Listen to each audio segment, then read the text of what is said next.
সম্মানিত সহকর্মীবৃন্দ, এই ভিডিওতে আমরা দেখব একজন অ্যাডমিন কীভাবে শিফট গ্রুপ অফ ডেজ এবং ডিভাইস এন্ট্রি দিবেন এবং তার তথ্য কীভাবে আপডেট করবেন। প্রথমে আমরা স্মার্ট অ্যাটেন্ডেন্স ম্যানেজমেন্ট টুলে প্রবেশ করব। তারপরে ইউজার আইডি পাসওয়ার্ড দিয়ে লগ ইন করব। লগ ইন করার পর আমাদের ড্যাশবোর্ড চলে আসবে। তারপর আমরা ড্যাশবোর্ডের টাচ করার পর ড্যাশবোর্ডের বাম পাশের অপশনে টাচ করার পর আমরা অ্যাডমিনিস্ট্রেশন অপশন দেখতে পাবো। অ্যাডমিনিস্ট্রেশন অপশনে আমরা ক্লিক করে দেব। ক্লিক করার সাথে সাথে আমরা অ্যাডমিনিস্ট্রেশনের অনেকগুলো অপশন দেখতে পাবো। তার মধ্যে আমরা প্রথমেই শিফট কীভাবে এন্ট্রি করব ওই শিফট অপশনে ক্লিক করে দিব। আমরা শিফট অপশনে ক্লিক করে দিলাম। শিফট অপশনে ক্লিক করার সাথে সাথে একটি পেজ চলে আসছে। এখানে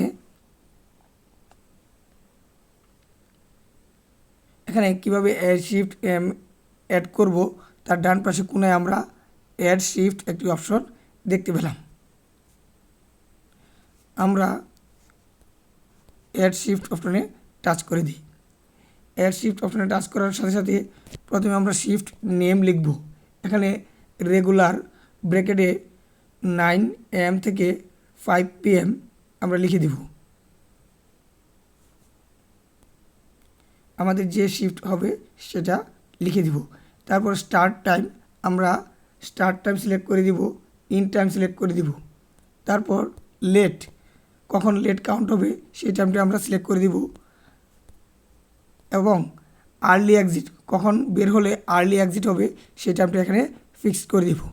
তারপর আমরা ফার্স্ট হাফ ইন্ড, যদি কেউ প্রথম দিকে বের হতে চাই বা ছুটি নিয়ে যাই সেটা আমরা এখানে লিখে দিতে পারি যদি প্রয়োজন হয়। তারপর ব্রেক টাইম যদি প্রয়োজন হয় আমরা এখানে লিখে দিব। তাছাড়া ওভার টাইম যদি থাকে আমরা ওভার টাইম এখানে ইনপুট দিব, প্রয়োজন না থাকলে দেওয়ার দরকার নেই। তাছাড়া ওভার টাইম কখন ইন্ড হবে সেটা আমরা এখানে দিতে পারি যদি প্রয়োজন হয়। তাছাড়া আমরা ওভার টাইম রেট যদি প্রয়োজন হয় আমরা এখানে ইনপুট দিব, প্রয়োজন না থাকলে দেওয়ার দরকার নেই। তারপরে টোটাল ওয়ার্কিং আওয়ার এই সংখ্যাটা আমরা এখানে দিতে পারি, না দিলেও সমস্যা নেই। তারপরে আরেকটি অপশন আমরা দেখতে পাচ্ছি ফার্স্ট হাফ অ্যাবসেন্ট। যদি কেউ ফার্স্ট হাফ অ্যাবসেন্ট থাকে তখন এটা আমরা অফ করে দিলেই ফার্স্ট হাফ অ্যাবসেন্ট ক্রস থাকবে। আর যদি অন করে দেই তাহলে ফার্স্ট হাফ অ্যাবসেন্ট এটা অন হয়ে যাবে, টিক চিহ্নে উঠবে যে সে ফার্স্ট হাফ অ্যাবসেন্ট ছিল। ইত্যাদি তথ্যগুলো পূরণ করে আমরা যখনই সাবমিট দিব তখনই আমাদের শিফট এন্ট্রি হয়ে যাবে। তাছাড়া আমরা শিফটে যদি ভুল করে থাকি তাহলে এখানে এডিট অপশন আছে, আমরা এডিট অপশনে টাচ করে আমরা শিফট তথ্য আপডেট করতে পারবো, অথবা ডিলেটে ক্লিক করলে শিফট অপশন ডিলিট হয়ে নতুন করে আবার, অথবা এই ডিলিট বাটনে টাচ করলে শিফট অপশনটি ডিলিট হয়ে যাবে, পুনরায় আমরা অ্যাড করতে পারবো। আমরা এডিট বাটনে একটু টাচ করে দেখি। এডিট বাটনে টাচ করার সাথে সাথে আমরা আগের যে তথ্যগুলো বললাম সেগুলো আমরা দেখতে পাচ্ছি। এবার ইত্যাদি তথ্যগুলো পূরণ করে যখনই আমরা সাবমিট দিব তখনই শিফট অ্যাড হয়ে যাবে। আমরা দ্বিতীয় অপশন শিফট গ্রুপ, আমরা শিফট কীভাবে ভাগ করে দিব সেই অপশনটা এখান থেকে আমরা ইনপুট দিতে পারি। আমরা শিফট গ্রুপ অপশনে টাচ করে দিলাম। টাচ করার সাথে সাথে অ্যাড শিফট গ্রুপ একটা অপশন আমরা ডান পাশে কোণায় দেখতে পাচ্ছি। আমরা এখানে অ্যাড শিফট গ্রুপ অপশনে টাচ করার সাথে সাথে আমাদের শিফটের নাম এখানে লিখে দিতে হবে। শিফট আমরা লিখে দিলাম এখানে রেগুলার 9টা থেকে 5টা PM সিলেক্ট শিফট। আমরা শিফট সিলেক্ট করে দিতে পারি 9টা থেকে রেগুলার 9টা থেকে 5টা PM অথবা 4টা PM, সেটা লিখে সিলেক্ট ডিফল্ট অফ ডেজ আমরা অফ ডে সিলেক্ট করে দিব। যে দিন অফ ডে সেটা আমরা সিলেক্ট করে দিতে পারি, এখান থেকে আমরা সিলেক্ট করে দিব।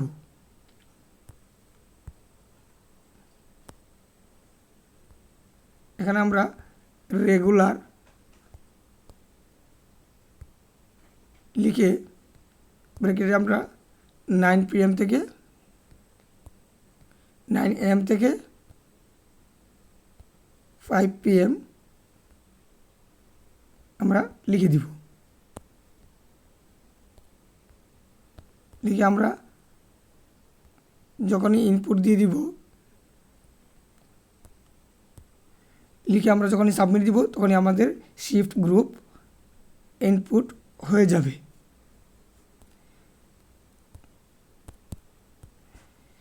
এখন আমরা এখান থেকে কিভাবে শিফট গ্রুপ ভাগ করব সেটা দেখে নিলাম।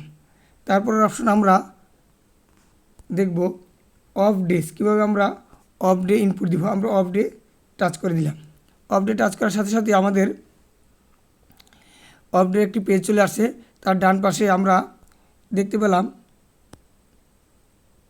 অ্যাড অফ ডে নামে একটি অপশন আছে।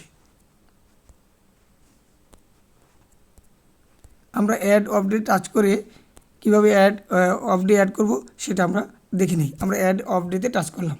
প্রথমে আমরা তারিখটা সিলেক্ট করে নেব, কত তারিখে আমাদের অফ ডে ছিল সেটা সিলেক্ট করে এখানে ডেসক্রিপশন লিখে দিতে পারি। আমাদের যদি সরকারি কোনো ছুটি থাকে আমরা এখানে লিখে দিতে পারি। যদি 21শে ফেব্রুয়ারি বা বুদ্ধ পূর্ণিমা যেটা হবে সেটা আমরা লিখে, অথবা অন্য কোনো যদি সরকারি ছুটি থাকে সেটা লিখে আমরা সাবমিট দিলেই অফ ডে অ্যাড হয়ে যাবে।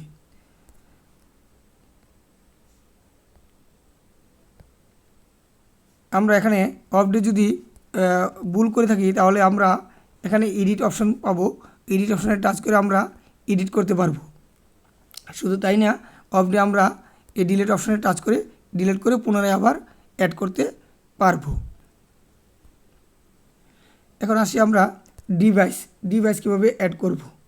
নতুন ডিভাইস কোনো উপজেলা অথবা জেলা অথবা বিভাগে প্রতিস্থাপন করা হয়েছে, সেই ডিভাইস কীভাবে আমরা অ্যাড করব। আমরা ডিভাইস অপশনে ক্লিক করে দিই। ডিভাইস অপশনে ক্লিক করার সাথে সাথে আমরা ডান পাশে কোনায় অ্যাড ডিভাইস নামে একটি অপশন দেখতে পেলাম। আমরা এখানে ক্লিক করে দিই। ক্লিক করার সাথে সাথে আমাদের এখানে একটি পেজ চলে আসছে। এটা আমাদের এই পেজটা আমাদের ফিল আপ করতে হবে। প্রথমে আমরা নেম লিখব, তারপর আমরা ডিভাইসের সিরিয়াল নাম্বার লিখে দিব, তারপর আমরা অর্গানাইজেশন লিখে দিব, তারপর আমরা ডেসক্রিপশন যদি প্রয়োজন মনে করি তাহলে লিখব, আর প্রয়োজন না হলে না লিখলেও কোনো সমস্যা নেই। তারপর টাইপ, এটা আমরা লিখে দিতে পারি, উপজেলা লেভেল অথবা ডিস্ট্রিক্ট লেভেল লিখতে পারি, না লিখলেও কোনো সমস্যা নেই। তারপর আমরা সাবমিটে ক্লিক করলেই আমরা ডিভাইসের তথ্য দেখতে পাবো, ডিভাইস অ্যাড হয়ে যাবে এবং তার তথ্য দেখতে পাবো। এখানে যদি কোনো ডিভাইস আমরা ভুল করে থাকি বা কোনো তথ্য ভুল করে থাকি তাহলে আমরা এডিট করতে পারবো। এখানে এডিটে ক্লিক করে আমরা পুনরায় আবার ডিভাইসের তথ্যগুলো আপডেট করতে পারবো। যদি কোনো ভুল হয়ে থাকে একেবারেই ডিভাইসের তথ্য রিমুভ করে পুনরায় আবার অ্যাড করতে পারবো। এই ভিডিওর মাধ্যমে আমরা জানতে পারলাম শিফট কীভাবে অ্যাড করব, শিফট গ্রুপ কীভাবে ভাগ করে অ্যাড করব, অফ ডেজ কীভাবে অ্যাড করব এবং নতুন ডিভাইস কীভাবে অ্যাড করব। ধন্যবাদ সবাইকে।